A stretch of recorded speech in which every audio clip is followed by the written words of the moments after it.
Alrighty. Welcome to the PSBS, the Plays Bullshit Podcast. I'm your host, Co T. PS and Bible Coach here is Andrew Reedus, double is. Yes, and we are finally back with episode 93. I don't know where we've been. Where have we been? I don't know, man. I feel like I have been like pumped and ready. Like when you were giving like the little countdown before we started, and I could have sworn I've said this before at the beginning of another episode. The guy, you already know where I'm getting. Like the guy in Monsters Inc. when he has like this, like what 20 fingers or something. He's like, yeah, ready. I'm like Mike Sullivan, like ready to like scare the kids. We're ready to go through that door. Just ready to go through that door. Yeah, you don't know what's behind that door. Yeah, I mean, part of it, well, first of all, I did forget like my headphones at home when I came back home, like, gosh, midway through February. So I was like, dang it, I forgot my headphones, and I know how much it does not sound that great when headphones are not in my ear. Yeah. Because there is like a slight thing. Like I get what you mean. Like I did listen to it. Like, there's a slight like thing. It's not bad, but it definitely is more preferable to have headphones. And I will know this time for a fact to bring my headphones this time when I get back to school because currently I'm on spring break, which is very weird. And it's been a very relaxing spring break, something I've definitely needed, and haven't been able to play much unfortunately since I do have to get ready for a big move relatively soon. So. I mean, I have like an entire month to get ready for that once I come back because I don't move back till June's. And then we're prepping for San Diego Comic-Con to buy tickets soon. Yeah. Very soon. Gotta do that. Yeah, whenever that may be. Every day, man, I am on alert. Well, tomorrow is returning registration. Returning registration. Dang. Oh, I hope it's not like I'll take it. No, they can't give out 100% of the tickets just during during the first registration. I know, but my 4-day passes. No, they can't do that. But I did look. That I was looking to see if the Edwards Theater that will probably have Dunkirk. They do have reserved seating at that MX Theater, and I'm presuming you would want to sit with me. So we gotta make sure where. I mean, I wouldn't mind if you don't sit with me. I mean, it doesn't really matter. It's just a movie. It's not like, oh my god. What, I'm going to sit all the way in the other side of the theater, front row, back row, to get away from you? I'm like, no, man. Well, I mean, I like sitting in like the middle row. Yeah, sit in the middle seat, middle row. There you go. So that's all you need to do. Buy tickets for that. Buy the whole middle row. Yeah, I'm probably gonna need to buy these for you, man. Yeah, there's just one, right? Yeah. Okay, maybe you can get me some food at Comic-Con in return. Okay, give me. I'll send you codes for free tickets, so you can buy get my tickets. Oh, right, tickets. Because is it going to be through Fandango? It's Warner Brothers. Warner Brothers does free tickets. Usually does some type of promo for it. Huh. Okay. So I will send you codes, and then use those codes to buy my tickets. Okay. So it don't cost you anything. Ooh. But you got to get me those 70mm IMAX tickets. Yes, us, because me, you, my brother, we're going to go see it. And that 10-minute thing, nearly 10-minute thing, was incredible. Like, it's just if I go to Comic-Con, it's my chance to see it in the way it's supposed to be seen, 70mm IMAX. Mm-hmm. And who knows, like a special guest might appear. I would hope, but probably not. Well, I mean, it is the one theater like in the area doing it like that during the weekend of Comic-Con. Yeah. Nolan, save DC. Save us. Come back. Baby, come back. Don't blame it on. But yeah, it's good to be back. It is good to be back. Speaking of being back and coming back, yeah. It's finally good to be back. School's been like a slug, but I'm hoping I'll just have to tolerate and pretend to like some things I need to pretend to like for 2 more months. So that's fantastic. Yep. But other than that, things are looking good. So what do we have this week? Oh, I have a lot. We have a lot to go over, and the thing is, I just don't even know where to start. Like, I want to get like a good flow going Well, because maybe if any of these questions, well, let me questions here. Do you yeah, think there's give us a question first, so I can have a good starting point. this one that I think leads into a news item because I already had to take out two because now they're completely irrelevant. Like they've been answered through Antonio, the new stuff, so yeah. yeah, Antonio asks, "Is there going to be a Gran Turismo Sport beta?" Yes, there is Yes, this was a newly announced beta that's going to be hitting this month, right? this month. Yes, It's a closed beta though. it is a closed beta, but you can sign up for it. hmm I'm trying to So you pull. can simply search Gran Turismo Sport and then go to news or go to the PlayStation blog and then go check it out. I mean, I don't want to be very plain like that. Go look it up. I'm gonna give you a little more information than that. I just gotta pull it up because I actually do not have that one in my notes. Well, it's just a Here, newly found it. announced Found it. beta. It's like one of the first things on the blog. I found it. Yeah, the beta actually starts March 17th, which is next week, and you can sign up now. Yeah, it's soon. 17th, you can sign up for it now through there. Chosen only US PSN ideas will be chosen for phase 1, and Europe will start receiving emails in phase 2, and a date that will be to be announced. The TBA. The closed beta will feature a rotating selection of content each day. Oh, So you go to play it and checking it out and all that. Participants will choose between select rotation of cars and tracks each day to race online against other players during the beta phase. Track caution will vary during this period. Make sure for different race classes and categories. And course configuration power play tests are GT fans. it is neat that it is kind of one of those betas that it changes every day so that it doesn't grow stale. Mm-hmm. Because betas, I mean, look, can't complain. They're free. They're betas, but you know they can grow a little stale after a while if you play it for a long extended period of time. So it is nice that it kind of shuffles around a bit before the game finally releases. Yeah, What was the new release date for it though? The time window is it there's- still in the summer or fall? I think it's still spring, but I don't think there's a release date for it really. Dang. Ugh. Well, hopefully this beta kind of inches it a little bit closer then. Or if the beta doesn't go as planned, really, then the game's gonna need some more work. Yeah. We'll see. We shall see. Sony's doing those exclusives. We got Horizon like about a week ago. Yeah, Horizon came out last week. This. A lot of people have been playing it. Mm-hmm. A lot of Horizon. people. It's doing well. Very well. A lot of my friends already have the platinum, and with the new update, it seems like people have been really sharing their screenshots this time. It seems like it's a little bit more accessible to do that. Yeah, that came out today. PlayStation Update 4.5 came out today. It did, adding all kind of new interesting features. I updated my system this morning. I messed around with it just to see what's new, what's there. And like you said, they have the what's new where you can post directly to it, which is it's neat. I've seen people now directly post to it, like, oh, this is like people were straight up typing, oh, this is awesome, and then like type in like posting that directly into the feed, and then directly sharing their screenshots and directly sharing video stuff, and that's really cool. So it's less hoops to go through in order to share now. I think. So you don't have to just share it to like Twitter or Facebook or whatever. Yeah, because which I always found kind of like I would like a specific feed for just the system and not have to rely on social media outlets in order to do that, which I'm very happy with now. You can do that. More options is always very good. More options. Yes, more options. So that's cool. That's neat. That's there.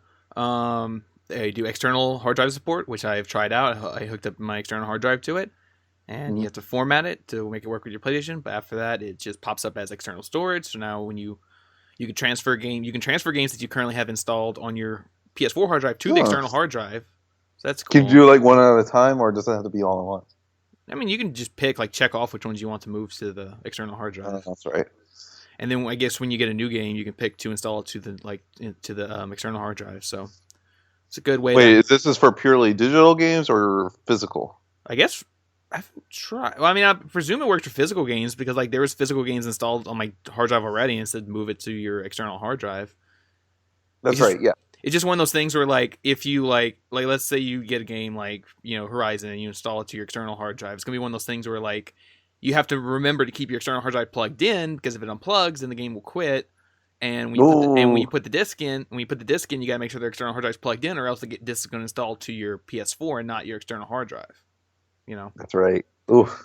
so it's one of those things where like it's just an extra thing you're gonna have to always have plugged into your PlayStation. But you know, if you really want it and you need it, then that's good to have. You know, because I think they said sports up to 8 TB you can plug into it. Which is crazy. Yeah, I mean, I need it Yeah, I because need yeah. Well, I have a I have a 2 TB internal hard drive in my PS4, and it's almost full. it. I know because there's these shooters in these games that take up like Well, yeah, 100, because like like 75, 100 each. I was going through my games trying to see what to delete, and like Doom is like 70 gigs by itself. Mhm. Uncharted 4 is 60 gigs by itself. Um, oh god, my PlayStation did something weird. Like I did this thing where like I didn't turn my PlayStation for a while, and I turned it on, and it did this weird database rebuild and started updating all my apps and not just my most recent ones. You know. Yeah. So I downloaded like everything, like a 15 gig Destiny update, a 10 gig Division update, a 12 gig Dying Light update. I mean, I just wanted to refresh all those things for you, man. I guess, but I don't know if I'm going to be playing any of those games. And then on top of that, all your VR stuff too. You know. Yeah, well, the VR stuff doesn't take up too much space. The only VR thing that takes up like a significant amount is oddly enough the demo disc. The demo disc takes up 40 gigs. Jeez, the big demo disc. Yeah, the demo disc takes up like 40 gigs, which is crazy. But the like individual games, like each one's under 10 gigs. The individual games. I went through the media app section of the PlayStation Network, PlayStation Store yesterday, rather, and it was interesting seeing some of the media apps for VR that are there. There's like some concert experience apps and all that. I wonder if you tried any of these, dude. Like, No. they seem silly, but like I just give it a try. I mean, it's free. Yeah, it's one of those things where like I download them and then I just never get around to trying them because that's another part of the update I need to try and haven't tried yet is there's some VR updates too with the 4.5. One was that the 2D quality has improved. So like we talked about this a couple weeks back, like the quality of just watching like DVDs and Blu-rays through Really? your VR. They said 2D imaging quality has been improved. So if you're watching 2D content, it's better. And also now the update adds 3D support. So now you can watch 3D Blu-rays in 3D on your VR headset. Oh wow. And guess what 3D Blu-ray I bought last week that I'm going to try out with this? Doctor Strange. Yes. Oh, neat. So yeah, I have the Doctor Strange 3D Blu-ray, so I'm going to try that out later. See how that works. So I haven't tried the VR stuff out. I'm going to try to by next week. 2D and 3D support. One thing though that the update did that I don't like. Oh. There's one thing I don't like. I hate what they did with the notification section. Did you see that? Yes, I did. I hate it. It's just one big bar of like everything instead of like, cause like before when you go to notifications, it was like in sections. Like go to your download section. Here's your stuff downloading. Go to your invites. Here it is. Now it's all just one big bar of just everything in a row. Yeah, it's not organized anymore. It's not organized anymore. Like how did they think this was better? You know?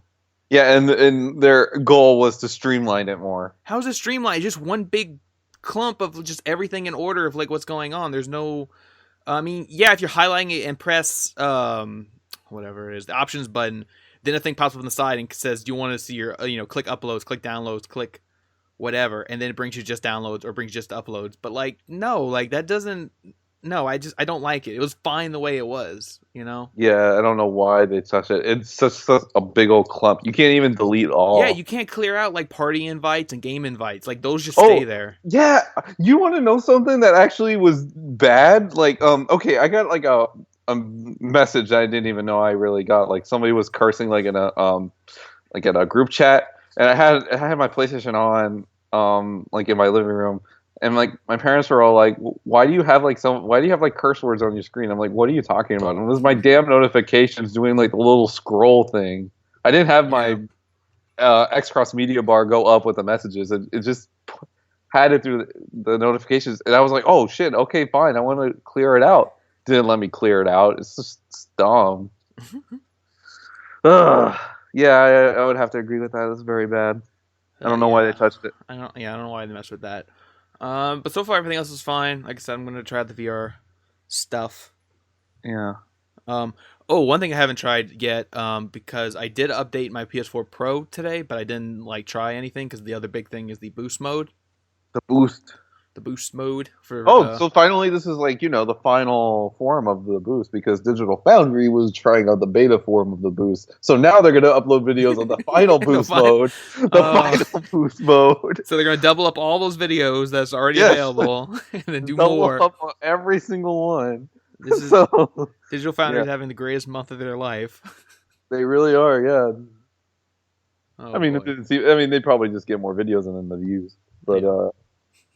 yeah, yeah, and with Horizon and then all this stuff with Switch and all that. Yeah. But the thing is, like, I wonder if I don't know what games I'm gonna have to try with the boost mode because the thing is, like, most games I've been playing are games with pro support anyway, so they're not really gonna get a boost. I don't remember which ones. Now going back to Digital Foundry said which ones were. They tried out like a clump of games. They said Battlefield 4 really benefited from it, like the launch games on Mhm. PS4. But other than that, it didn't seem like any other games really benefited from it too much. Yeah, I mean, even Sony kind of stressed that like the boost mode Yeah. mostly will do like basically like if a game has unlocked frame rate, it'll like basically keep it at steady 30, hmm or sometimes it'll like boost up loading, make loading faster. My wonder is if like going from game to the UI. I wonder if that's any smoother like on the Pro than the regular system. It is It really on is. Pro, yeah, on Pro it's really smooth. Really. Going from menu to game and all that. Yeah, and doing like all stuff like if I need to message people and do like basically everything quick like a phone, like Yeah, doing one thing and then doing another. it's really smooth on Pro. Yeah, on the regular PS4 it is sluggish, A little depending sluggish, on the yeah. game. Yeah, it can be. Yeah. I wonder if oh man, I need to try boost. I mean, is there video for boost support on Doom? On Doom, I mean, probably somebody has like a written thing up somewhere, or like on Reddit or Because I'm YouTube. wondering, because like Doom, I think would probably benefit Benefit? from it because like Really? because Doom has really long loading times. Maybe, Like, but loading that times game does run at a smooth 60, doesn't it? it. I mean, I don't know all the technical, but I assume so. I believe. I mean, that engine on it is supposed to be 60. Yeah, but it'll probably keep it like I would assume Boost maybe keep it like or at least improve the loading because loading is pretty long on Doom. Oh, okay. They were also trying to look at. I think they looked at Bloodborne, and it only helped like a little bit. Mm. But I don't know. Yeah, I mean, there's a slew of these videos. So another search again is just easy Digital Foundry PS4 boost mode. If you want to see specific games and Yeah, info. and then it also clumps of games. Another game that benefited from it, games running on Frostbite. Yeah, like I said earlier, Battlefield 4 and Hardline and Mirror's Edge Catalyst. Mm-hmm. They didn't test out Battlefield 1, oddly enough, for some reason. Well, Battlefield 1 already has somewhat of pro support. Yeah, that was the weird part, right? Like, that's what I was wondering. Like, does it have some pro support? It's like in the middle there, right? It does, but like it really only affects like I think the multiplayer, not 100%. Oh, which is nice. I mean, yeah, multiplayer runs fine, but yeah, I would imagine with pro it would run a bit better. Yeah, I mean, there's a pro support they did for it, but it wasn't like too substantial. The pro support it was mostly for multiplayer. DICE has said that they are working on HDR support, but that will come later. Oh, that's nice. Oh, For, that's gonna look so Battlefield cool 1. Yes. with the campaign. Mm-hmm. So there's that. It would give you a nice incentive to play the campaign, even though it's not the greatest. But visually, it looks amazing. So at least you get that, and you get to try that out. Mm-hmm. And then Horizon Zero Dawn is like the crowning jewel of the PS4 Pro support.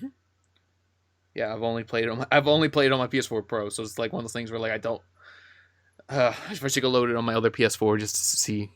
Most game I ever seen was just like screenshots. I actually haven't watched like any reviews. I mean, I've read them, but like I haven't watched them because like I don't want to watch Horizon Zero Dawn gameplay since it's so story heavy. Mm-hmm.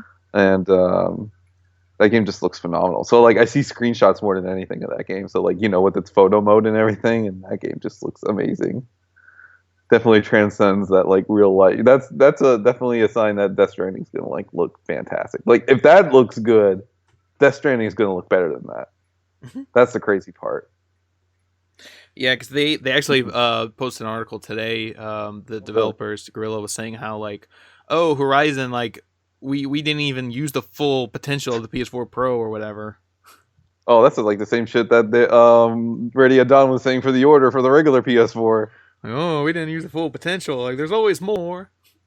Well, how about make another game? We're waiting for you, Ready at Dawn. Yeah, they're Well, working I on mean, Deformers. they're working on Deformers, which I'm excited for. When does that come out? It got delayed. I'm not sure what the new release date is. Where did we get the news on that? I guess I might have went over. Yeah, it That's was late. like I don't think I said it on the show, but it was like a few weeks back. It was Yeah. announced that it was delayed. I'm not sure what the new date is for that. Yeah, I mean, it wasn't really pressed all that much, so and it's not like too many people would care. But I mean, Deformers look neat. It's Yeah, a little like arcade game. I wouldn't have minded. yeah, physics, space, all that good stuff. I wonder if it maybe had a showing at PAX East, but don't even expect much from that this weekend. That one just PAX East always just seems like purely something just for fun, Mhm. and it's snowing over there. So, I mean, even though it would have been a good time for me to go, it does occur during spring break. But it's like the weekend I come back to school, so it's weird. But yeah, it's snowing over there. But I don't know. It seems like people are having their fun right now, so it's going on, and really no news has come out of it. Which Yeah. one's the PAX that does have actual news?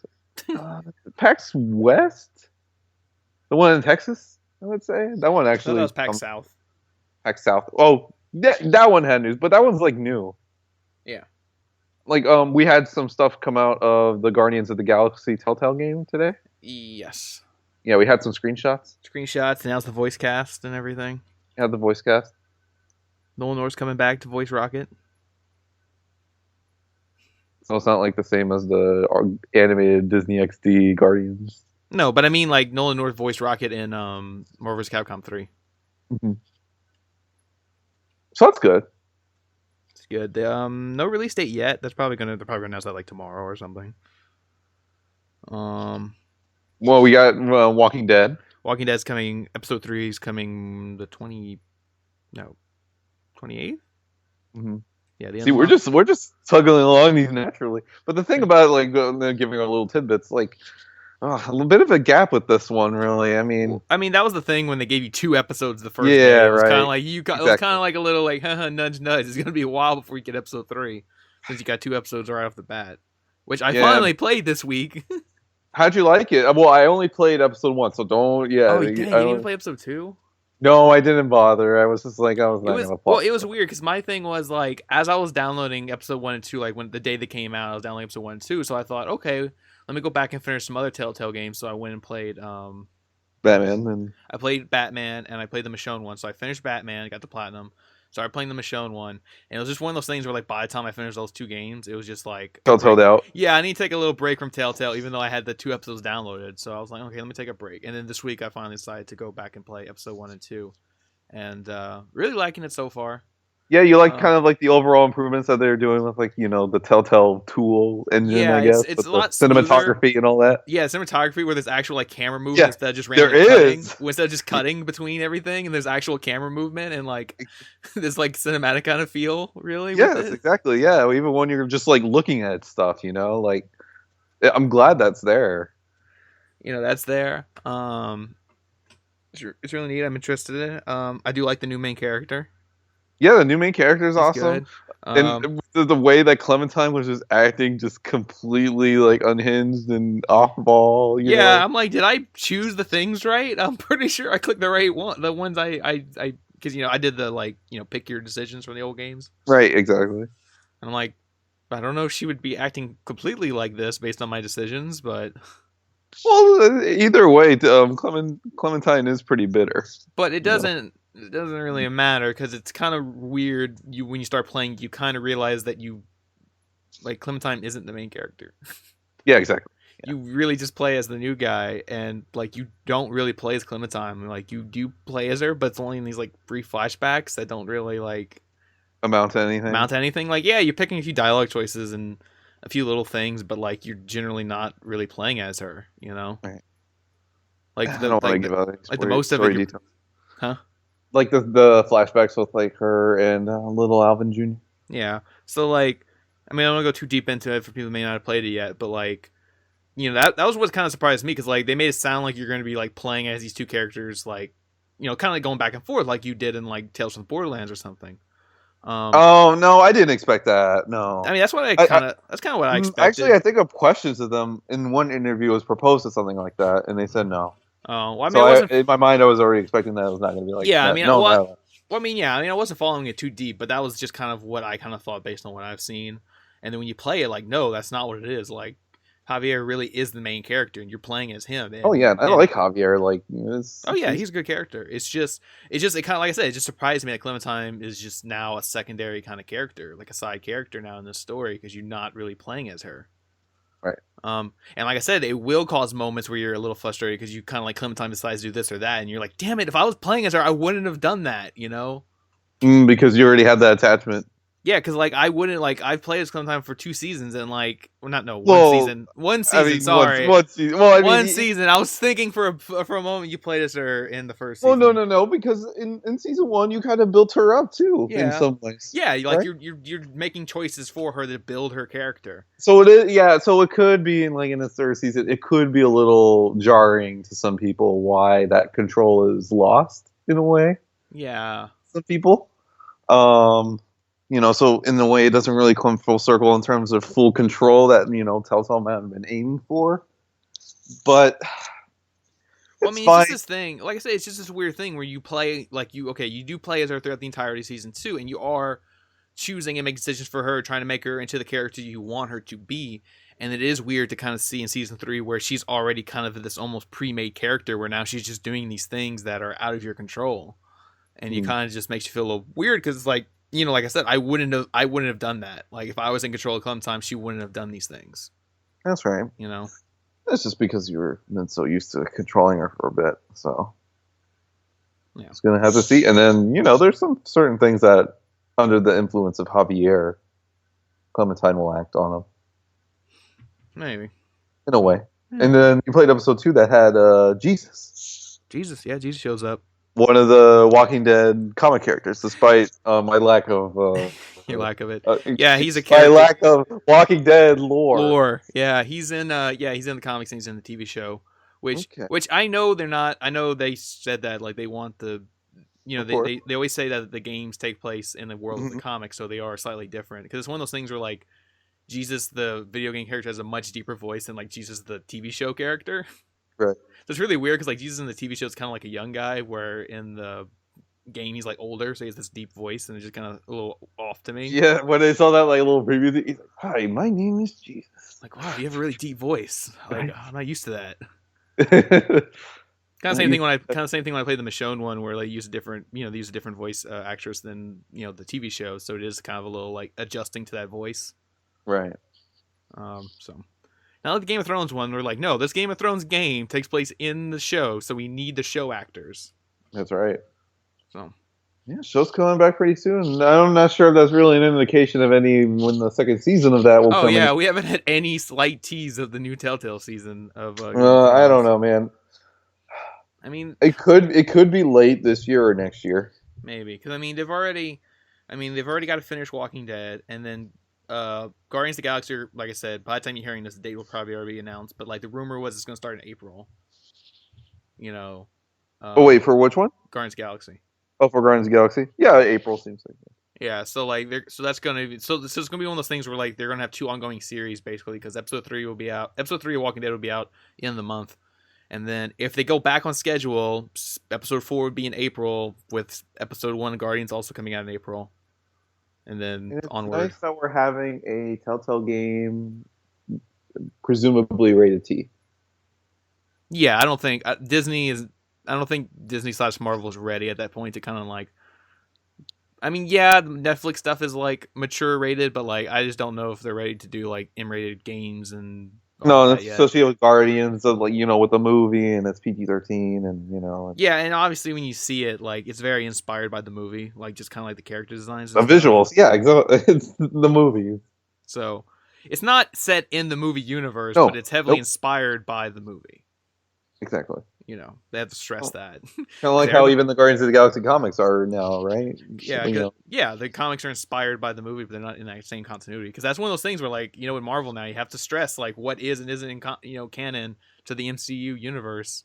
That's right, because they talked about that in an article. Yeah, it came out of Dice a week or two ago. They're talking about how like the Marvel games, where they want the Marvel games to tell original stories and not necessarily worry about like tying into other games or tying into the movies. Now they're going to produce games that may be influenced by the movies, like Guardians of the Galaxy, where it is inspired by the movies, but it's not set in the world. It's not set in the same universe as the movies. It's still its own thing. Um, Same thing Yeah, with because MCU, doesn't want to touch that realm of like television animation or games. yeah, that's the thing. Like Marvel's just getting so big and ambitious, it's kind of hard to keep it all together. Because even the official tie-in comics, they do that. Yeah, Like, the tie-in comics are like the thing that's like, oh, the bane of like my MCU like knowledge. I'm well, like, no, because there's stuff that's happened in those things that have already been recanted in the movies. mm, Like people read the official tie-in comics, and then there's like all that stuff gets ignored or like just contradicted in the movie. So it's like, wait a minute, exactly. like why am I reading these if they don't matter? Like they're not really, you know, connecting to the movies. Yeah, we have some loose threads, and then I know Agent Carter's not a big deal, but we still got Agent Carter in a way, somewhat, and then just I don't. I mean, what do you think about this in general? Just that it's good that you can tell original stories, right? Like Spider-Man is its own original thing, Well, for I mean, instance. yeah, I mean, this is something I talked a while back about, like when we didn't When even the Square know, Enix thing. not well, yeah, kind of Square Enix thing, but also kind of like when Telltale announced that they were making a Marvel game because somebody had a question like, "Oh, would this be set in the MCU?" And I'm like, Oh no, God. like you can't make a video game that's set in the MCU, or at least not one that like lets you make choices, Oh because God. Yeah. you What's can't. in the continuity? What's in the continuity? Oh, Oh the my, one that most people chose. the one that yeah, do the infamous thing. Um, yeah, so it's just one of those things where like you can't really set a game in the MCU because like if you're making choices, it's gonna be like, well, no, that contradicts the MCU. I can't, do act this way, and it's just not canon with the MCU. Now, if you have something more linear where you're not really making choices, like we don't know about Spider-Man, but I would assume Spider-Man is just a more linear story, to where in theory, if they made a linear story, it could be set in the MCU. You know, but I just don't think Marvel really wants more baggage, basically, to kind of be like, feeling the need to try to acknowledge all this for the sake of like continuity and fan, outcry and all that. And video games is a tough medium to really do something like that. Just there's a whole reason why it's called the cinematic universe. Yes, games have grown to be more cinematic, but games are a real time commitment, more so than in the movies. I mean, the TV shows can be a real time commitment. I mean, God, like how many episodes of like Marvel Cinematic Universe television episodes are there out there? Like 115 or 120, more than that. Well, I mean, It's isn't gotta there be. like, God, is Agent Shield There's almost almost 100, almost 100. 100 Oh, it's episodes? gotta be like maybe 135 plus. There's almost like Like, 100 episodes of just Agents of Shield. Then you got Agent Carter. Then you got all the Netflix shows, and yeah, that's right. So you, good lord, like that's a time commitment in itself. But like for games, it's different because it's just so much, depending on the length of the game, and it's a neat idea. Don't get me wrong. It's just, and of but course, I then would love more stories, but at the same time, it's tricky. yeah, it's just like no, no. It's But it's like, but then cinematic universe, cinematic universe, cinematic. not Uh, games. Not, yeah. but I yeah. don't know. Maybe they should have placed that role, But it seems like that possibility could be there one day. Like I said, I mean, it could be a thing where like this is set in the MCU, but it's just like a little one-off story that's very linear that you don't really like, control yourself. That's right. So there is a possibility for that, but I don't know. But Yeah. then like Square Enix did kind of murky the waters a bit when they said how like they're working on multiple games that are like going to be like set in their own universe. Oh, jeez. So it's one of those things where like, so wait, I can understand if you're making like, let's say there's an Avenger game and like it has a bunch of these characters, and you take one character, give him his own game, and it's that same like it's Well, that I same don't know. character. It could be, or it's just different areas of the Marvel But like brand. they're still in one. That's it's still one universe, right? Like even if you do an Avenger game and then you do another solo hero game, like they're still connected. Like it's the same character. Perhaps I don't know, but it's just that Marvel has so many different corners.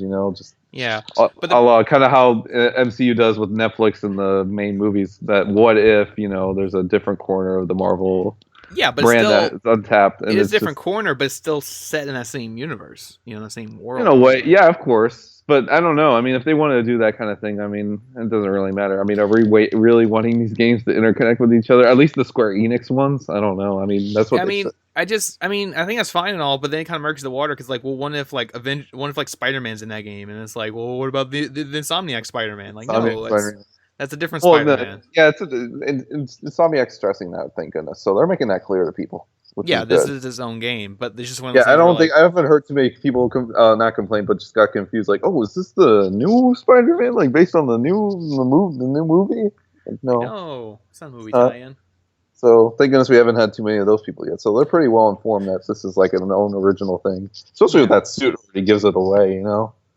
yeah. I mean, it's one of those things where it's kind of like that, but then you got to kind of look at like what I mean. Look at like Warner Brothers doing with their games right now. I mean, you've got the very successful Arkham universe right now.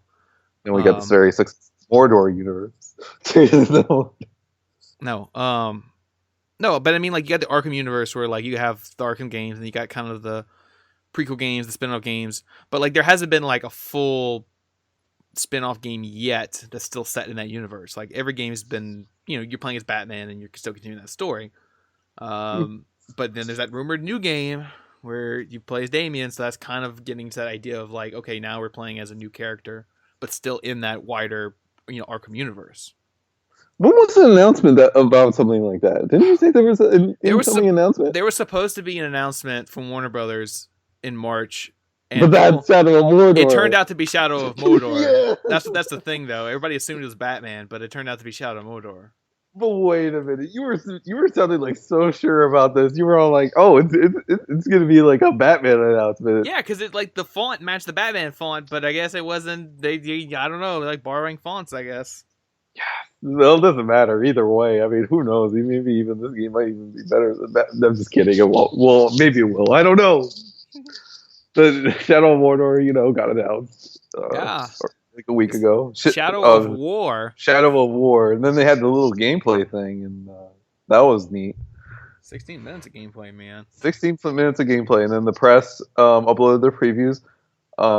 Definitely the hitting the notes of the sequel, what a sequel should be, and then especially for people that might have got a little bored with the combat, or maybe got a little wary of the combat, since it does take some heavy inspiration from some other games. So I'm liking the refinements to combat, and I'm really excited about that. Graphics look a step up, not a grand step up, but it looks nice. Yeah. And whatever PS4 Pro support it may have at launch, which will be cool. Yeah. And it's coming out August. Mm-hmm. Which is it's pretty. Isn't that nice? We have a game that's just announced and it comes out. Even though we kind of knew about Shadow of Mordor 2 for a while. Well, it's not called Shadow of Mordor 2, but we heard ramblings of this. Shadow of Mordor. Mordor. Oh, no one's done a mashup yet. Shadow of Hodor from Game of Thrones. Probably somebody has. Somebody has to. If that does not exist, I'm going to be disappointed. Somebody needs to make that Shadow of Hodor. Like, when the actress LinkedIn page thing got leaked or whatever, we knew yeah, a Shadow of Mordor sequel was imminent. Mm-hmm. But it's nice doing that little Bethesda style of putting it out. It's coming out just in a couple months. Well, it's coming out in August. And is this our first confirmed Scorpio game? Because didn't they say that it's coming to Scorpio or Scorpio support or something? I mean, we've heard other developers say, oh, we're making a game, No, but this is straight up like a title we know that's going to be Scorpio support at launch is Shadow of War. Perhaps. And it was kind of like when Just Dance 2017 was announced. It said, consoles, and one of them was Scorpio. Not Scorpio. Switch. But that was before it was called the Switch. What was it originally called? The NX. NX, yeah. It said NX, like for NX, and everybody's like, "Oh, this is our first NX game." It's Just Dance 2017. Mm-hmm. Yeah, perhaps it's like the first label-y AAA game for the Scorpio. Even though the final thing probably won't even be called Scorpio anyway. Yeah, well, I just hope that, given that Scorpio is like the hot new thing, I hope, given that now Xbox One and PS4 will kind of be last gen at this point, I hope they don't half-ass, PS4 and Xbox One versions of Shadow of War. I don't think they'll be last gen. I mean, we're not even seeing a huge jump right now with Pro and PS4. Yeah, exactly. But I mean, well, given that Scorpio is supposed to be that big leap, it's big, but it isn't. It just sounds like the PS4 Pro. It'll just up-res or play your games slightly higher. But I mean, that was for the Xbox One S, but for the Scorpio, it's supposed to be a bigger one. I would hope. And I just worry about it because they half-assed Shadow of Mordor on PS3 No, because too many things in it were just too grand for it. no, It was no. too much. It was too much awesome to be on PS3. Mm. Mm. The Nemesis system couldn't fit in there. Yeah, originally it was going to like the game. The game didn't have the Nemesis system. It's weird. But Shadow of Mordor. We'll see how Shadow of War turns out. 2017 is looking bright. And what I've been really dying to play, I really want Kingdom Hearts 1.5 collection. It's coming out. Oh, dude, I wish it came out really quick. I would have bought it and played it right then and there, but it comes out like 2 weeks from now. The 28th. And that's the same day as Mass Effect Andromeda. Just a week after Mass Effect. Oh, the week after Mass Effect Andromeda. Oh, Yep. wait, so Mass Effect, no wonder we had a launch trailer for Mass Effect. Wait, did Mass Effect come out this coming week? Mass Effect's coming out the 21st. Okay. I'm like, no, because they put out the launch trailer on YouTube, and I hate it when games put out launch trailers like 2 weeks before. So it makes you feel like it's coming when it's not. It's like, But yeah, I've been like avoiding like any other kind of Mass Effect videos. Like I'm done. Like I watched an Ellie Dormer video, and I'm like, that's it. it's crazy. Mass Effect's coming out in 10 days. I know. You're shocked too, huh? Like, I'm shocked. It didn't get delayed. You're shocked. Nope. I'm shocked. I had my Vegas bet that this game was going to get delayed. but I was being more sure as like now that because the Mass Effect Twitter was promising the fans that like this game was coming out. Yeah, like, it's coming out, but it didn't have to be coming they're all out.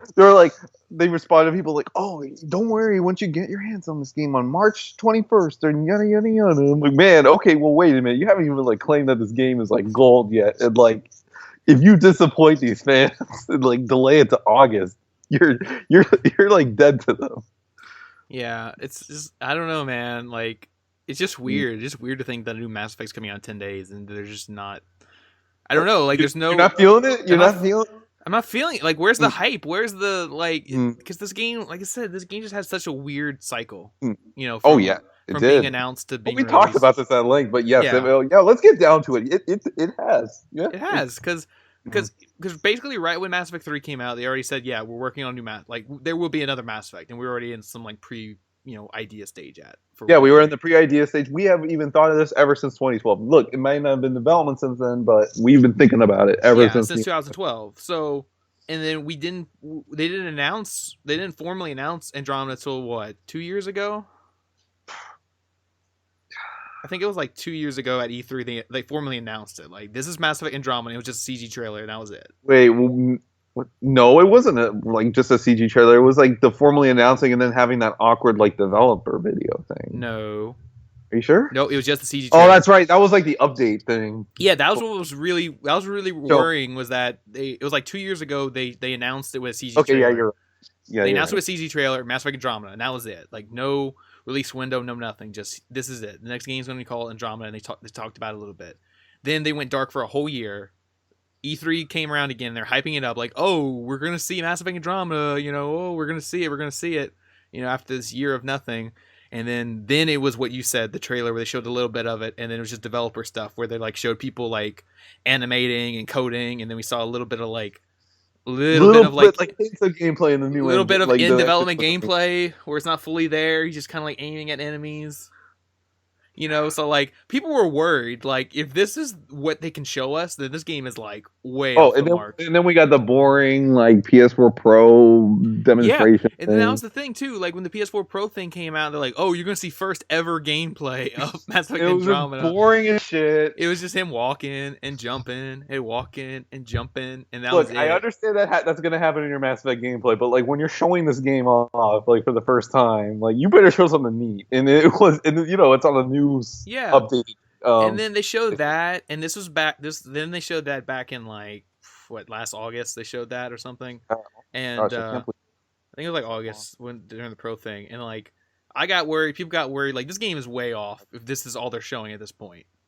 And then November came around in 7 day, and then they're just like, oh, okay, yeah, no release date, still no release date, but some more artwork and whatnot got released, and we're like, oh shit, this game's not coming. And then and then the game's not coming, and then December hit, and then they did the PlayStation event, and then that was finally the real kind of like, to me, announcement of Mass Effect Andromeda.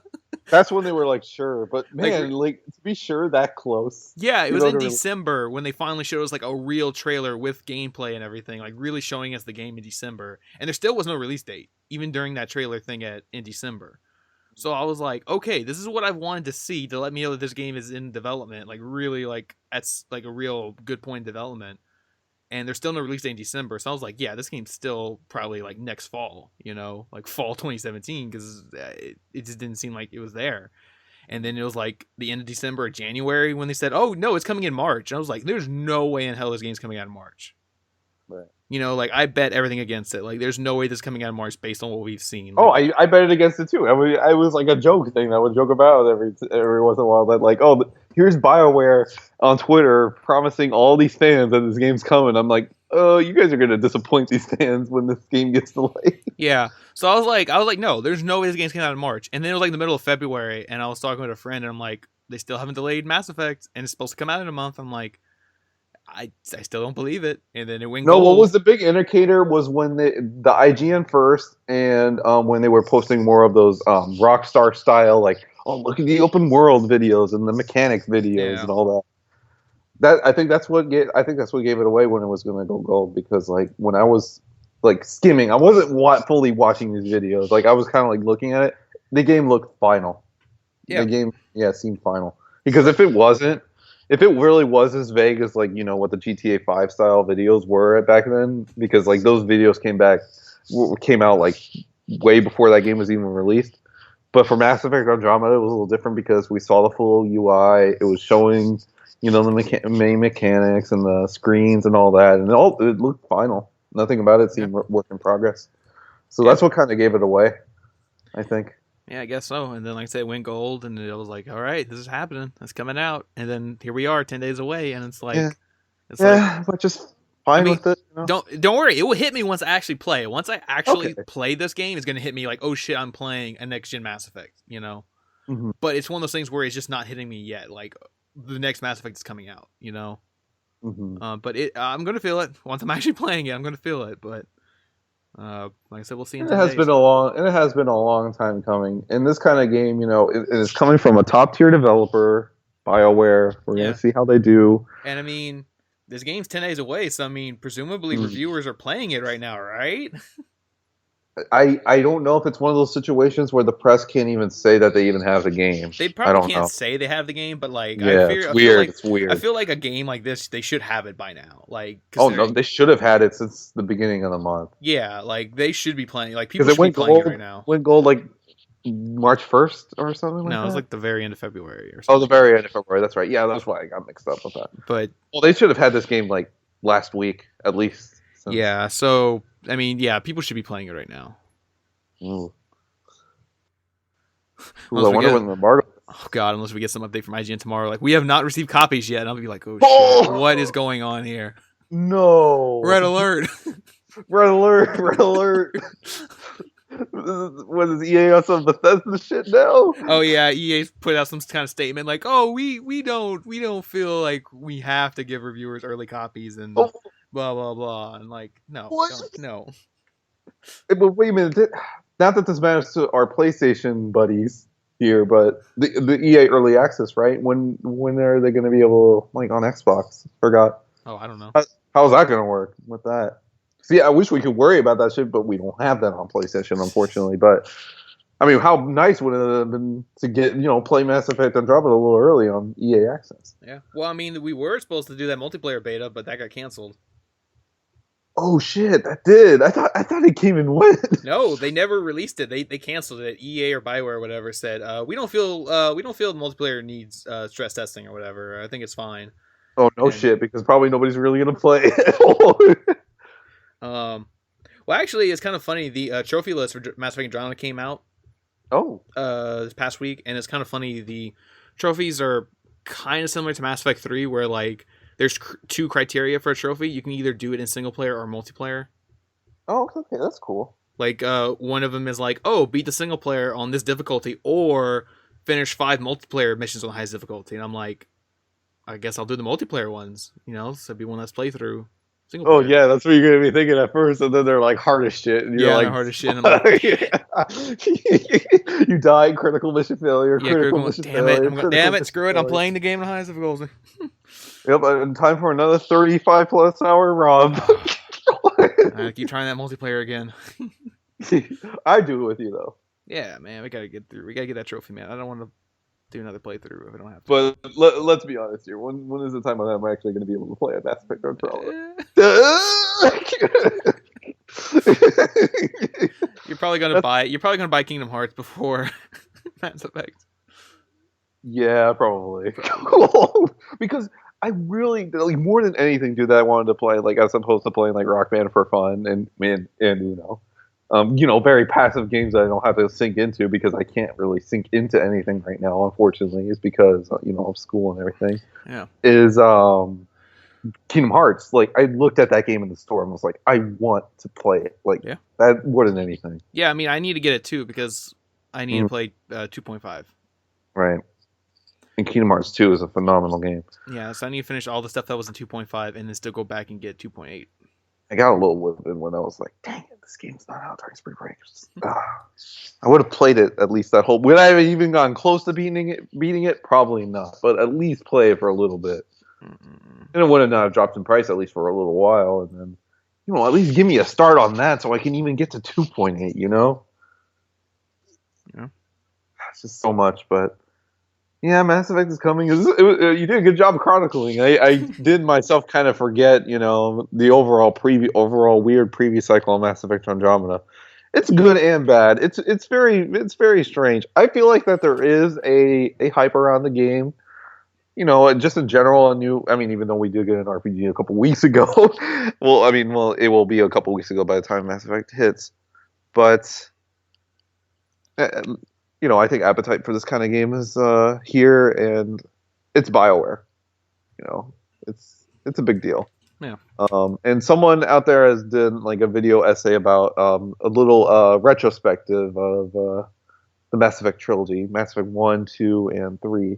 I don't think he's done the third game yet, but he's kind of done comparisons of how each game was and BioWare's development of the game, yada yada, and the DLC of each game. And what was good about him, what wasn't the best about him, and all that. But yeah, he's doing. You search up like Mass Effect 7. There's like Mass Effect 2 7 years later, because that game came out in 2010 on Xbox 360. So yeah, you can look up that. Those are really good videos. Give me a nice little, without having to replay them because there's no collection. A nice little retrospect about the original Mass Effect trilogy and how it was. Because as of right now, we don't know if Mass Effect Andromeda is going to be the start of a new trilogy or not. I mean, presumably so, but we would hope so. But we don't know that. I mean, the beginning of Mass Effect 1, we knew that, but that was a new IP at the time. Yeah. But anyways, speaking of release dates, we got some release date stuff. Okay, let's brush off some release date stuff. Let's do some release date stuff. We finally got a release date for Crash Bandicoot: The Insane Trilogy. Insane. It's coming, I believe June 30th. The thing's still loading, but I'm pretty sure it's June 30th. Yes, it is June 30th. June 30th, physical and digital. Yeah, very, very poor timing, unfortunately for me, because I'll be moving at that time, so I will not have access to my PlayStation. So yeah, that kind of hurts a bit, but oh well.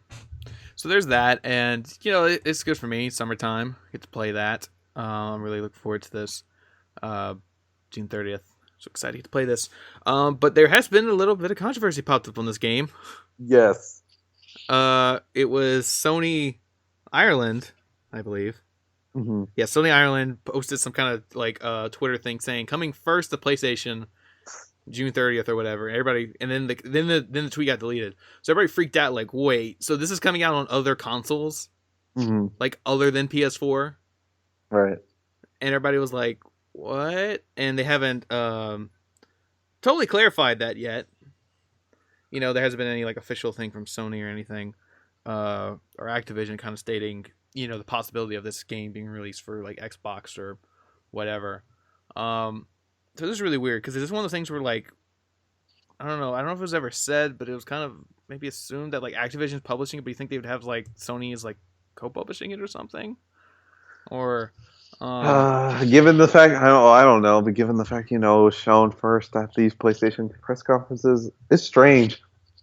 I mean, it's weird Well, the idea to think of this game releasing on like it Xbox. is actually a little strange, but I mean, it's the original games, it's to a more massive audience for Crash, so then, we Yeah, got but Crash like in the future. yeah, but you think Sony has some stake in it because they're using original designs from From Sony-owned Naughty Dog, games. yeah, when they made them back in the day. Naughty Yeah. like Sony still owns those original games, and they're using assets from those games, like the music and the level design. So like you would think Sony has some kind of stake in it. Where like yeah, you can use all this stuff, but you can only release it on Sony platforms. I don't know. You I know? think maybe it was just an Activision stake to even do this thing at all.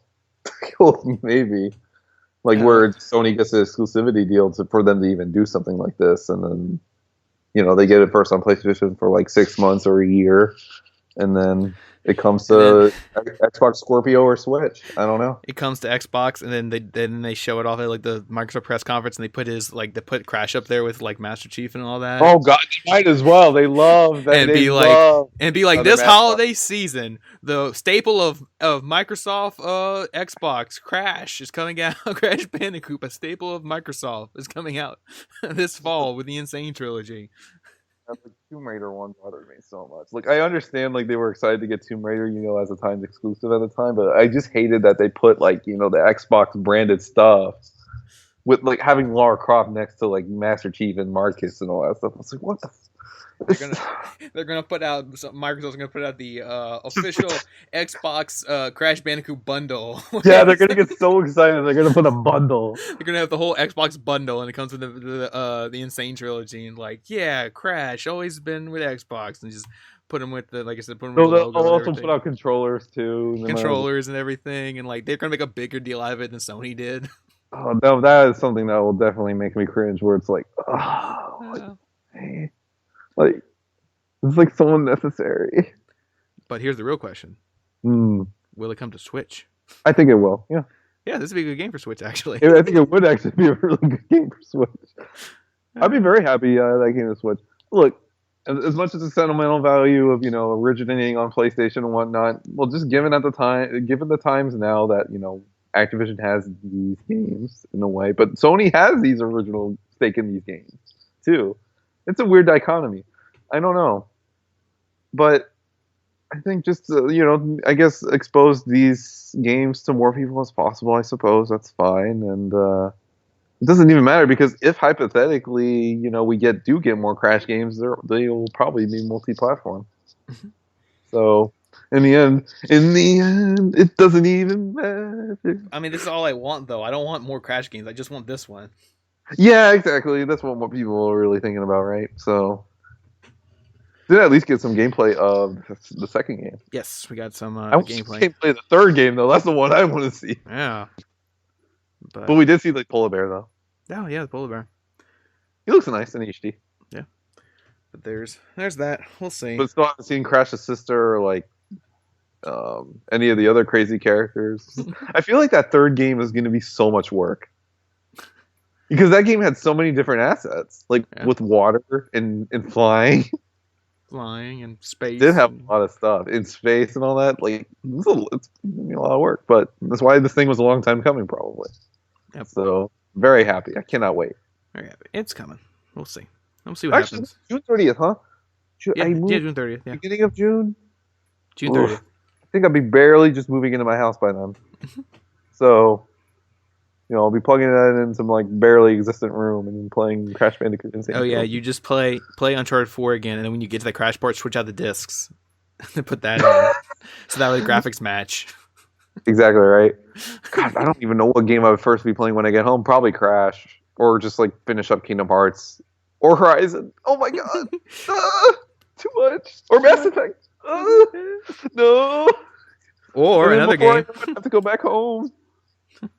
Oh no! Before I know, I'd have to go back to school for my last semester, presumably. Dun, dun, dun. Yeah. So many games. And here's another one. Get another release date. Outlast 2 has a release date.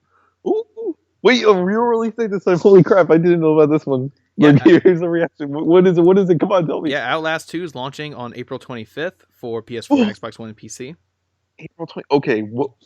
April 25th. Oh, that's like the lead up into finals. I don't care. I'm going. I'm going home. I want to play Outlast 2. That's a game I will play. Outlast Holy. 2 will be available on April 25th digitally for $29.99 digital. Oh, $30. Yeah, it's kind of a hefty price considering you paid nothing for the first one. Uh, $30, huh? I mean, is this gonna be something going to beat in one sitting or like what? Because Outlast 1 was pretty short. Yeah. Okay. I mean, $30 is fine, I guess. These are going to be any like PlayStation discount at least. I mean, you also have you can buy the digital version for $30, or there is going to be a physical version. Does it come out later though? No, it comes out the same day. Oh, really? There'll be a physical version that costs $39.99, but it includes Outlast, Outlast Whistleblower DLC, and Outlast 2, so it has all of it together. So it's just like an Outlast collection then. I mean, I don't really need that. Mm-hmm. I mean, I got the DLC. You still need to play that DLC. I have it. I just never played it. You need to play that. Well, at least get like Prime for Outlast 2, because once you get Outlast 2, you're not even gonna bother with it. Yeah, I'm gonna try to play before then, so that way, so I can. You get Prime for Outlast. Yeah, play it in VR cinema mode or something. Oh hell yeah, dude! I don't think you'll have like that oh shit moment like you did with what game, Resident Evil 7. Yeah, I was cursing during playing Resident Evil 7. But I mean, it's just gonna be a cinema mode. It's not like you're gonna be like in it. But like in the cinema mode, I can look away into the darkness when I get scared. Oh, you're too funny, man. But no, still no VR mode. We're on VR mode. I mean, VR probably mode. the game just wasn't built for VR mode. Probably. Yeah, that's it what just they keep wasn't saying. built for it. That's what Red Barrel keeps saying. Everybody keeps asking about VR support, and they just keep saying that. Like, yeah, we like VR, but it's one of those things where we want to build a game from the ground up for VR. It's just something where I don't think we can, take this what we already have and make it VR. Right. I mean, this game has already been a long time coming anyway, so yeah, not too long. I mean, that game came out in 2014. Oh wait, it came out a little sooner on PC. Yeah, came out on PC first. Yeah. Speaking of VR, got a couple of VR updates. Yeah. So this is actually kind of interesting. I think this update's already been released. Yeah, it was released on the February 21st. The game, Here They Lie. Here They Lie. Which was a VR launch title, it was a horror title. Got an update on February 24th that added, added pro support with 4K and HDR. But one of the interesting things was it actually took out VR, so now you can play the game in standard mode or whatever. So no more VR. It took out VR. I mean, you can still play it in VR. It's just now you have the option to play it without VR, like just with the controller. Oh. Like on your system, if you don't have a VR headset, you can play this game. Oh, you made it sound like because you were saying like, oh, you can take out the VR. I'm like, wait, I got confused. Oh yeah, like, you can't play this game in VR anymore ever. They just took it out. It's gone. No. Yeah, it's like taking out online functionality. Oh. Yeah. But no. That's what I mean is that they took out like there's a non-VR option to play this game. Non-VR option. So you can play this game without a VR headset. You can just play it on your TV, normal. Which is kind of interesting because it's something we talked about a while back. If games should be VR only or have the option of VR or not VR, and this is just kind of interesting to see them going back and like putting that in there, like taking out the VR or giving you a non-VR option. Yeah, that's right. So just kind of interesting to see if more games are going to do that. If more games can do that, because I mean, there's just some games that just probably can't do that. Like just probably not. Like I just don't like for something like for example like Job Simulator. I just don't think it could be played without VR. Oh, Job Simulator, no. No, like you just can't play that, without VR. But I mean, there's certain games that like Until Dawn Rush of Blood. Like I could totally see that being played without VR. Like if Sony wanted to, they could update that to where you can play without VR. It wouldn't be as fun, but it could be done. Yeah, so let's see those pigs. Yeah, it won't be the same. Well, I mean, they could maybe get because that's now I'm thinking like, could they put a dodge mechanic in? Because there is moments where you have to dodge, like move your head. I don't know. They probably have to do like a combination of buttons or something. Probably could it be one of the shoulder buttons? Yeah, like press L1 to lean left, press R1 to lean right. Yeah, it could probably Uh, just be one of those things because Call of press. Duty, even though it's totally different, Call of Duty had one of the Call of Duty games had a lean mechanic, and you just held down like a shoulder Yeah, they button. could probably do that. Like L1 to lean left, lean right, and press like hold X to like duck down or something. Probably something like that. Yeah. So it could probably be done. Like I said, it wouldn't be the best way to play it, but like, it would just be an option. Because I mean, it's just one of those things where like these developers, they want their like like we're saying, Crash. Developers want their games to reach a wider audience. So it's one of those things where they kind of have to have that non VR option for some of these games. Hmm. And we're seeing that with this game. Um, there was one game that came out this past week. I can't remember what it was called, but they were really screwing people over with that game. Um, Oh, where they sold two different versions of it. One, the VR version, the not VR version. You had to buy both if you wanted both. what? Yeah.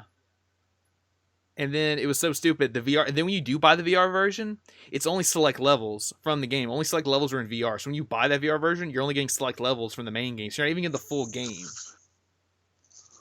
What happens if you buy the other half? If you buy the other half, then you play that half with the regular standard controller, whatever, and you'll get the whole story. But if you buy and just play the VR version, you're only getting select levels, and you're not even getting the whole story. That's some ass. Yeah, I forget what the game was called. And it wasn't even, it was getting bad reviews, and that was one of the big problems with it, was that there was two different versions you had to buy. Oh, geez. Let's hope no other VR games go through this practice. Yeah, it's ridiculous. I mean, probably Sony just let them do this, I guess. Mm. But that's on them. As long as it's not Afro Samurai 2 situation. The game was called Dying Reborn VR. Dying Reborn VR. Well, can it be reborn into like a complete game? Mm. Whoa. Okay. I'm just full of bad jokes this week. Sorry. I'll try once I get my more warm back into podcasting. Maybe I'll have better jokes. Oh, Like but yeah, my Lincoln Park one earlier was pretty bad. yeah, but yeah. So it's just something developers have to avoid doing, and it's like that was stupid. What company is this from? Is it like an indie studio or I something? guess it was. Yeah, I don't think it's from any major publisher. So I guess maybe we don't have to worry about it. Don't worry about them. Don't worry about this game. You shouldn't buy it anyway. Like it's just it's just learn from others, you know. Just I mean, let people do what they want. It's just the mistakes that they make. You just learn from them and then do that. Yeah, don't do that. Because like you know what, like recently, I have come to terms with the fact that despite how many games have been flooding the PlayStation Store lately and all that, it is a free market. You can have what you want on there, and then people can learn from each other what people like and don't like and all that. I'm mainly talking about, like a lot of the slew of indie games that flood the PlayStation Store occasionally. But I've come to grips with it. At first, it was annoying as hell, just seeing a bunch of these games that I haven't heard about, and back then on the PS3 and Xbox 360, that really wasn't the case, and we were able to like cover all of our bases, and feel like we've covered everything. But with like PS4, it's just like a hodgepodge of all these different like. So many games being released that you can't keep up with all of them. There's games like you just never heard of that get released. Ones you never heard of, ones that will only maybe sell 500 or even 1,000 copies, which is remarkable given of a system that is like 40 or 50 million sold. But that doesn't really matter because heads at PlayStation have noted it is small independent developers of like people that are under 10 people or like 2 or 3 people. Just trying to, get by and whatnot, or maybe make their next product if that game is hopefully maybe good. But, there is a lot of crap. But and then you get that one game like My Name is Mayo, where it sells itself just on its trophies. Where it sells itself on its trophies, exactly. I mean, $1 gets you 2 platinum trophies. Yeah, where we have games that literally look like, old PC games or ones that are just like slideshows, it's ridiculous. But you know what? It's fine. The market speaks, and Sony does fear, Sony and probably and Microsoft and even Steam themselves, they probably fear like, you never know when the next big thing could possibly hit because Minecraft, look, I mean, my inner hipster's going to come in a second. Back when I was like one of the first to see Minecraft when it was like an alpha, I didn't think this game was going to be a hit. Like when I was seeing people play that in my web browser at school at the time. But look where it is now. So, you never know if we could have like a next big thing on people's hands if that's the case, Yep. So that's something to come in grips with, I suppose. One thing I still have not come to grips with is some of the freaking loads amount of microtransactions that still floods the add-on page. So I'm still not happy about that. I don't think that's something I'll ever come to grips with. But at least on the new games tab on the store, I've come to grips with it, I guess. Yeah. Because it was a bit of a complaint that I kind of gave like a couple months ago. Or like last year, like somewhere in the fall, where I was like, oh, there's too many games on the PlayStation 4. But in reality, it's just is what it is, and market speaks. But speaking of coming to grips with things. Yeah, coming to grips. What more things do I have to come to grips with? The PlayStation VR aim controller has a release date. Oh, you can give me grip with that controller. Yep. Sony announced that the PlayStation VR aim controller and Far Cry bundle, not Far Cry, Farpoint. Yeah, Farpoint. It was all Far Cry's getting VR support. No. Yeah, it's the bundle that have the PlayStation VR aim control and Farpoint. It will release on May 16th in North America and May 17th in Europe, and the whole bundle will cost $79.99. Pretty slick looking thing. Pretty neat looking device. Pretty reminiscent of the last one. It's a little more steam. It's more toy-ish than the other one. That one looked more like a gun. Yeah. But yeah, I mean, it gets you the gun control type thing, and yeah, it's a pretty good deal because they said that if you just want the game by itself, because you can play Farpoint with the DualShock 4 control, that game will cost $49.99. And I think they said the gun by itself will cost $49.99. So the gun is the same price as the game. Yeah. Oh, yeah. So I mean, no. If you just want just aim control, Amazon currently has it listed for $59.99. So actually, the gun costs more than the game. Holy what? Well, yeah. So you're getting a pretty good deal though, getting both of them for $80. Then if the gun's $60 and the game's $50. Yeah, I know as well. So that's pretty good. And Sony did say that the gun controlled aim control will be compatible with more games that will be announced soon, even though we don't know any. But it's going to be announced soon. Did you just read that? Yeah, I did just read that soon. Yeah, be announced soon. But I mean, I don't know. Still though, we only know one game so far, and I guess we'll know more soon. Are you going to get this? Yes. Oh, that's pretty easy. Yes. Well, I don't know. This. I mean, I have a VR. I have to buy this. This is like I have a VR. I don't bother using any of the media apps and trying it out on things. I do try out the things. I don't try the media apps. I tried all the games before, but I'd be trying this thing out all over the place. But you're just all like, well, I'll just play like a VR game or two and just put it back. But oh gosh, yeah, that thing too. Once I get moved back, it's just like, God, do I want? I think I would. Yeah, I would at least have a couple months with it before I put it in. It collects dust, and then I come back home.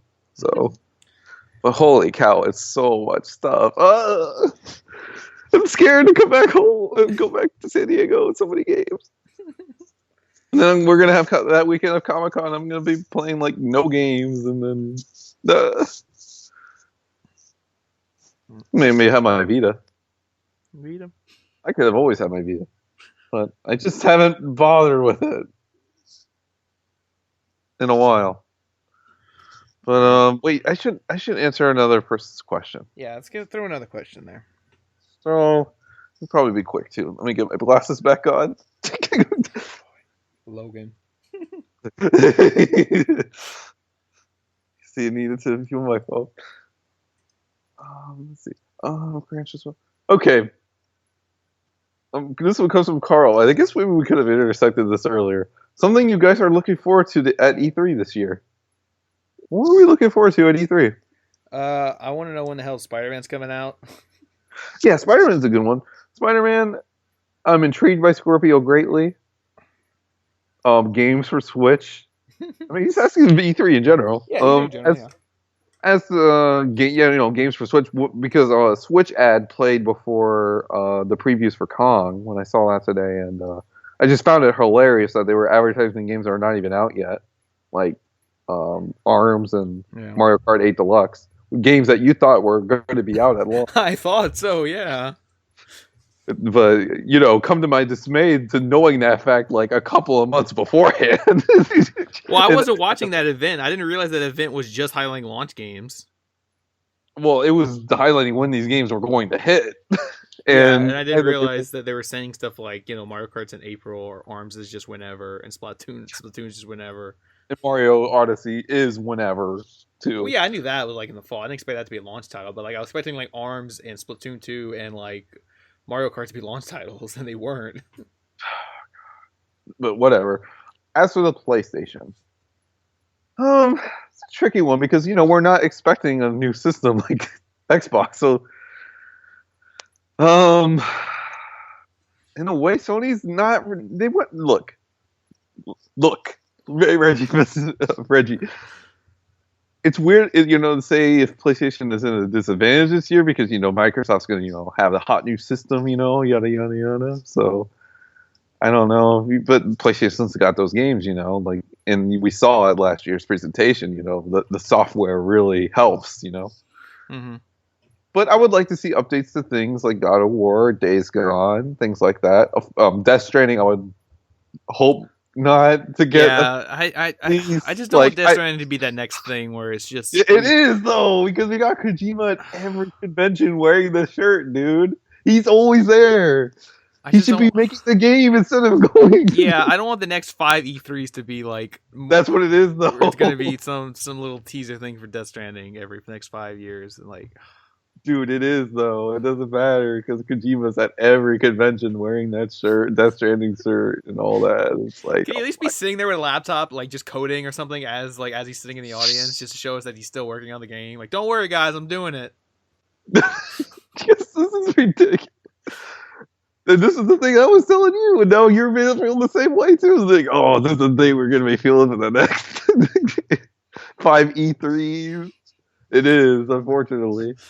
Or I don't know. At the same time, like I would love Sony to go dark on it, but like they couldn't resist that PlayStation. Well, wait, was it PlayStation Experience right when they had that thing, right? Yeah, it was a PlayStation Experience. And E3. And that conference was really strong. PlayStation Experience. Was it PlayStation Experience? No, maybe, but no. E3 was the one where they were just nonstop gaming. Oh wait, no, that was the Game Awards, right? Game Awards had a whole thing on Death Stranding too. Yeah. Yeah. And then no, forget the chronicling of Death Stranding. We'll do that when the game actually comes out. Yeah. I forgot when like the Decima engine thing was announced for it or whatever, but yeah, man. But anyways, anything else in E3? Just just software updates for PlayStation.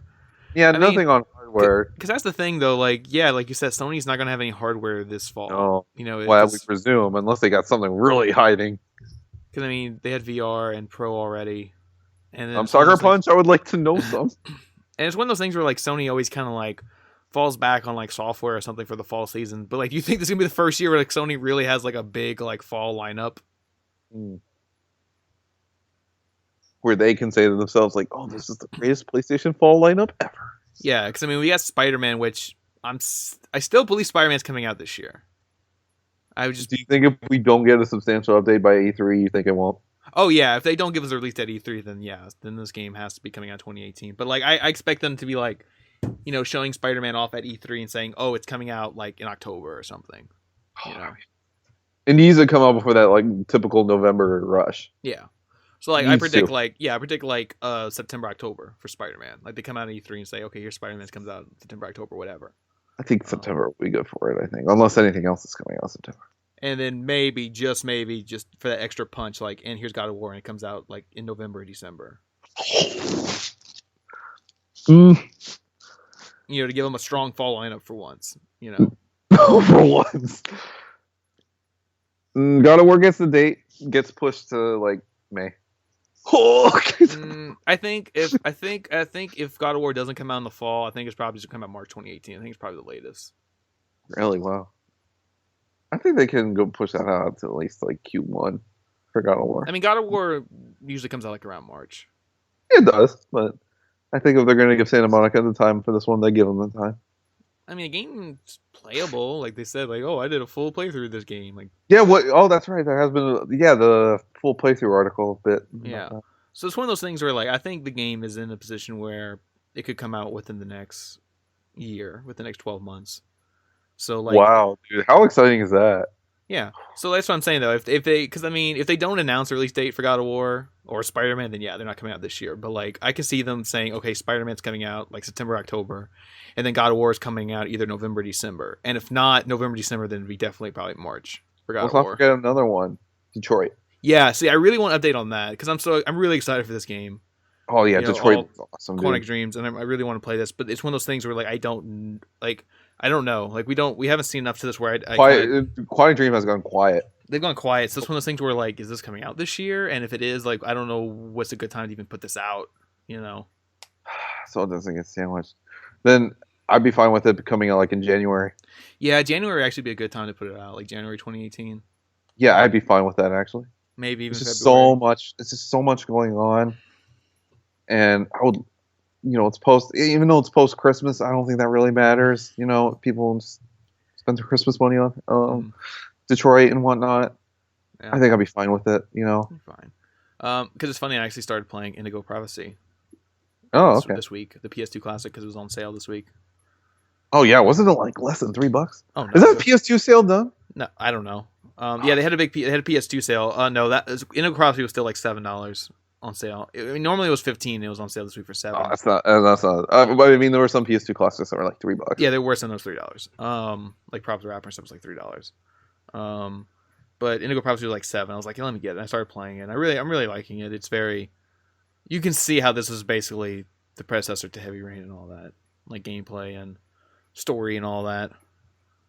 In the start of Quantic Dreams. The start of Quantic Dream, yes. And David Cage Right. is in it. The emotion. You see David Cage like as a PS2 character talking.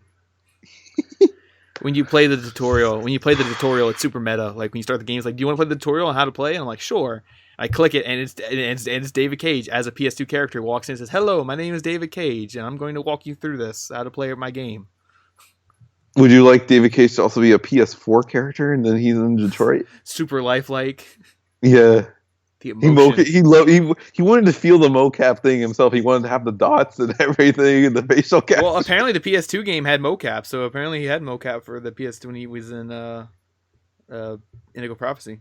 Oh, yeah, dude, you'd be surprised the PS2 games that had mocap. Mocap wasn't like a PS3 thing. Mocap was been there for a while. There was mocap in GTA San Andreas. I didn't know this. I was like, what? There's mocap in this? Yeah, there's mocap in Because it was GTA. in the credits at the beginning of Indigo Prophecy saying mocap director. I'm like, mocap? What? Yeah. I mean, you Um, could tell how primitive mocap must have been back then, but how much it's evolved now. Yeah. But yeah, I can see that. Detroit Become Human, there's like some tutorial thing as meta, and there's David Cage, all lifelike, directing you, like, here's how to play my game Detroit Become Human, and then like going through the controls and everything. Yeah. Actually, speaking of tutorials and stuff and kind of easing your way into games, we actually have something about this. Mm-hmm. Let's give user Druid Leaf some help. So Druid Leaf kind of states here, best game to help someone going through the hurdle of using dual analog sticks. My dad played games as a kid but fell off and wants to get back into games.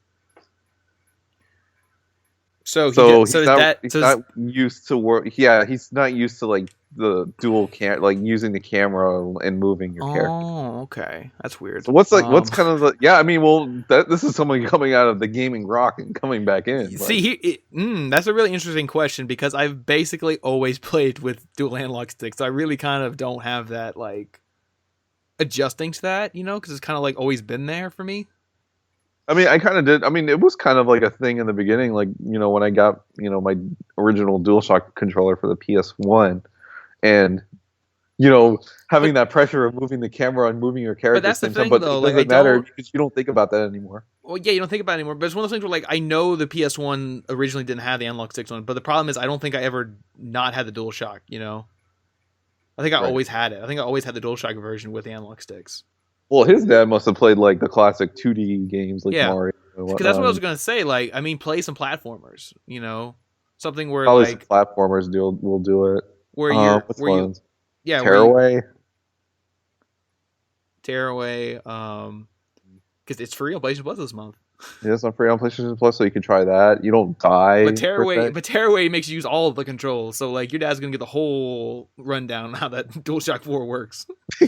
Yeah, which is nice. Yeah, there you go. Like play that. You'll learn all the buttons that way. That And not in a pressure kind of way. Cause like I know when my dad was trying to play Heavy Rain, he didn't know all the buttons, so he got really under pressure, like trying to figure out where all the buttons are at, oh you know, and it's yeah, under that time pressure.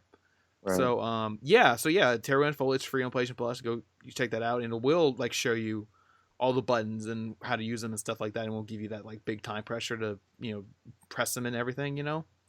So Druid leaves. It seems like you asked this question, this little kind of question at the right time. Yeah, so that's a good one to go check out.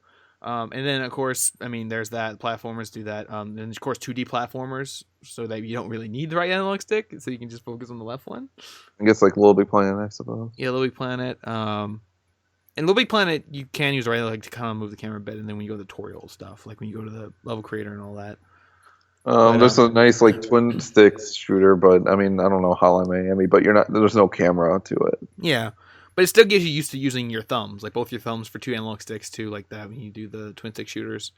So yeah, you go play Highlight Miami, you go play Resogun. Go play Tearaway Unfolded because it was free this month, and Living Planet was actually free last month. So if you redeemed it, you know you can go play that too. So you got that 2D platforming. Yeah, they basically gave out like the whole Media Molecule Next gen pack. lineup. Yeah, they did. Where's that dream? Dreams. We don't even want to know where that's gonna be on the E3 lineup. That's a whole other rabbit hole that we don't need to get into because Sony doesn't even bother to get into it. Yeah, games like that. And then for going into action, then Uncharted, Uncharted, yeah. like get the collection, and then 4, you know. But that's more pressure because it's an action game, and you die. Yeah, I think that's a good starting point. Is like Tearaway and Little Big Planet, and then once you kind of get you that, do like a twin stick shooter. That kind of bit because like once you're kind of used to where the buttons are and everything, because that's what Little Big Planet and Tearaway is going to teach you. So you're going to know the buttons, and then you play something like Hollow Miami or Resogun to kind of get your speed up, like using two at the same time. That's right. Kind of build speed, and then you move on to something like Uncharted or whatever, where now it's more like, okay, I'm really playing the game and using both analog sticks to move and shoot and everything all at the same time. That's right. So yeah. Yeah, that was a good one. Yeah. Do you think we should finish this last one and then? Yeah. Give us another one. This is from Tellus 2010. Why is the Modern Warfare map pack $15? This is the question I got hit on. Why don't you take that one?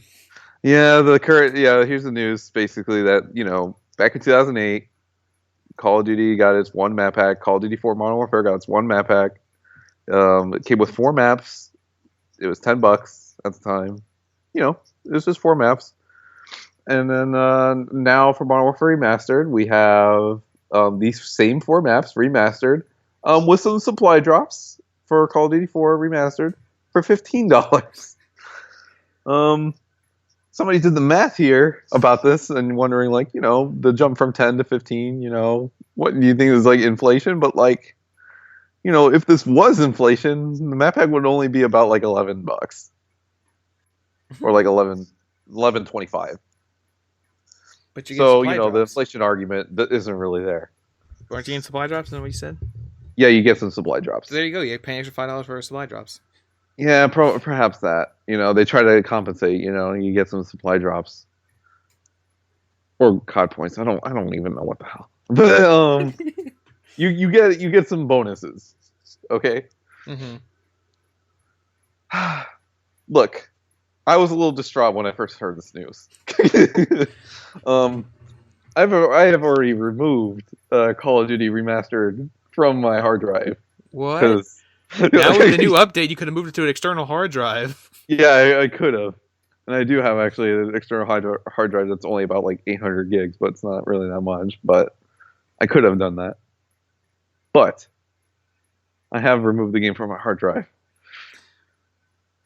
Um, I was going to say, look, this was DLC for like an old game back then, and I know it's typical for remasters to like include anything possible from what that game even had back then, right? Like, um, we have plenty of remasters that contain all the DLC, right? It's just like kind of a customary thing. It contains like every DLC that ever came out for it, right? Mm-hmm. But I guess in this case, given that it's Activision, because Activision, that given the fact that this map pack wasn't even included with the original game, that Activision was even a little hesitant to even put in the rest of the maps from the original base game into this remaster. Okay, so I mean, they're fueling every step of your nostalgia, even the nostalgia of originally buying that first map pack. exactly right. Yeah, so like I mean, it's just just a way to grab more money. I mean, it's less effort from I mean, I can understand the regular map packs for Call of Duty coming out at $15 because those maps are built from scratch. These are just remastered maps. I would have wished that this just would have been at a price point of at least just $10 as opposed to 15. So I won't give into my inner entitlement here, the gamer entitlement of saying it's free, because it can't happen. But yeah, it's unfortunate. I will probably not be buying this map pack. I mean, there are 4 maps are really great. But at the same time, I don't see myself really playing Call of Duty 4 Remastered multiplayer really anytime soon. So I will not be getting this. But yeah, it's just kind of giving you a general idea of kind of why it's $15, I suppose, with those extra supply drops and the remastering of it. Still no info on a solo release of Call of Duty. Yeah, Remastered. They well, given the underperformance of Call of Duty Infinite Warfare, they want you to reason to at least get it, right? Are you gonna play it? No. I mean, I didn't even touch Infinite Warfare. So that game will be further down the backlog even when I get back, San Diego. I keep saying home, but San Diego is my home. The more I think about it, the more it makes me sad. But wanna go home. I wanna go home. Take me home tonight. I had to breathe for a second. It's just yeah, you'll get that nostalgia of buying another story once again, as you did in 2008. I did buy it. The store randomly switches to the old 2007 PlayStation Store. Oh God, back when it was like a web browser. It was all blocky, and then when you buy something, it would disappear from the store. Oh yeah, that's right. So if you bought everything, there'd be nothing on the PlayStation Store. Hey, at least at launch for that store, at least you could actually search for items. Oh, the game's filled up more than one page. Oh. Okay, no more jabs. But what else like important or relevant? I mean, we probably have so much stuff backed up, but is there really anything? I don't know. I think we're fine. We're an hour and a half in. I think so too. I think this is pretty good. It's pretty good. We covered a good bit. The firmware update. I mean, I've been using it. I mean, the overall user experience has been still the same. Well, I mean, yeah, it's not a drastic like change in the whole UI or anything, but yeah, I don't think we're gonna get that at this point. I think it's been pretty much done. I mean, I felt it for like the past. I felt it. Can you feel it too? No, I mean, there's nothing here that's been benefiting me because I probably won't take advantage of any of these features. But if you're able to, it's nice. Yeah. Like the boost mode, the VR, and then the external hard drive. But for the overall user experience, it's really nothing all that substantial. Yeah, I mean, they made the notifications worse. Oh, that's it. So the UI actually got hindered a little bit in a way. In a way. At least the quick menu is a little better. It's still the same. The same, but better.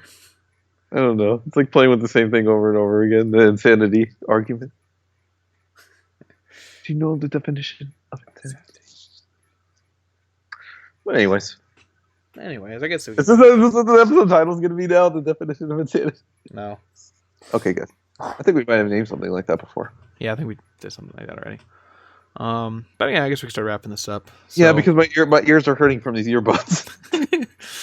Yeah, but anyway, with that, this has been the PSBS PlayStation Podcast. I'm your host, Co T. PSN by voice. Host here is Andrew Arenas, double Liz.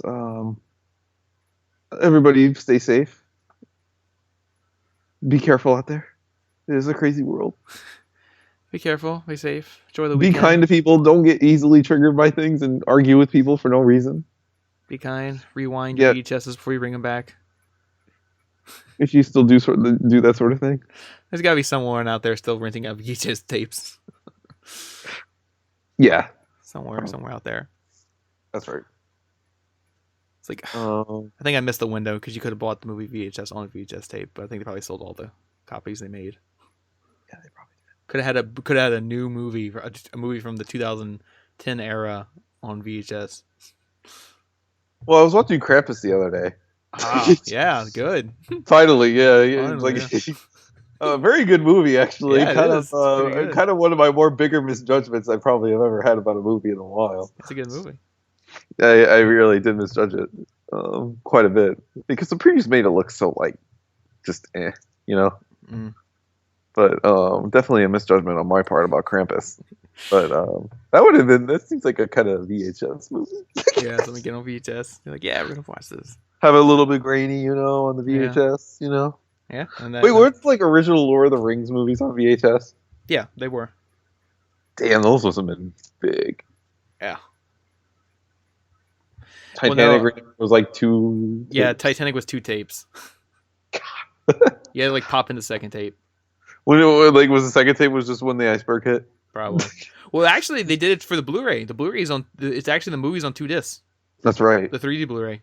That's ridiculous. Yeah, if anyone was going to do it, James Cameron's going to do it. Cannot fit a whole movie on one Blu-ray disc.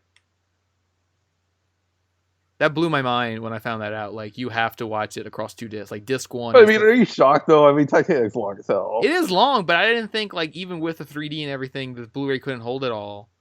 Disc 1 is the first half of the movie in 3D, and disc 2 is the second. This is insane. This is Blu-ray. That's the whole point of Blu-ray was that you didn't have to do this. I mean, that was what that joke was in Metal Gear Solid 4. Yeah. But I mean, you're playing Metal Gear Solid 4. This is James Cameron's Titanic. Oh God, James Cameron, shut up. James Cameron. You're in Pandora.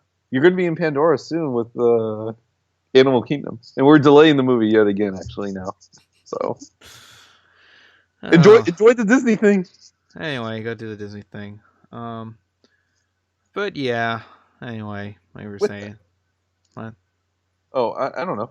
Oh, okay. I was just trying to go back to the wrap up. But yeah, enjoy your weekend. Have fun. Go play some more Horizon. Try to get it done before Mass Effect. Yeah, so you can have time for Mass Effect. Really, you're gonna rush Horizon to Mass Effect? Not rush it, but I don't know. I don't know what my percentage is so far. I see myself dedicating myself a month to that game. I can't. I mean, there's a month gap between Horizon and Mass Effect, so. Wait, is there? Yeah, Horizon came out February 28th, and Mass Effect. Horizon came out February 28th, and Mass Effect comes out March 21st. So about a month, a little short of a month. That's not a month. That's only 3 weeks. That's missing That's 1 week short of a month. That's 1 week. I need my 4 weeks in a month. Oh my God. That's 25%. No. Yeah. What? Okay, dude, I'm not sharing pizza with you because you're going to be thinking oh, I only ate a quarter of the pizza, but you ate the whole pizza. 25% is not 100%. Yeah, but you're making it seem like it's nothing. 25%. I'm just saying it's 1 week.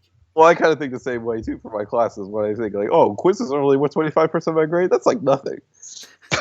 If you get a 0 on that and you get 100 on everything else, you're still gonna have a 75C. Yeah, I know. I do have to be a little bit more mindful of that now. Yeah, but anyway, go play Horizon, get hyped for Mass Effect, go watch Logan or Kong or whatever movie you want to see this weekend. So a lot of movies to see. A lot of movies to see. Go see that. And yeah, and thanks for listening. It's been episode 93, and hopefully we'll see you guys next week. And click.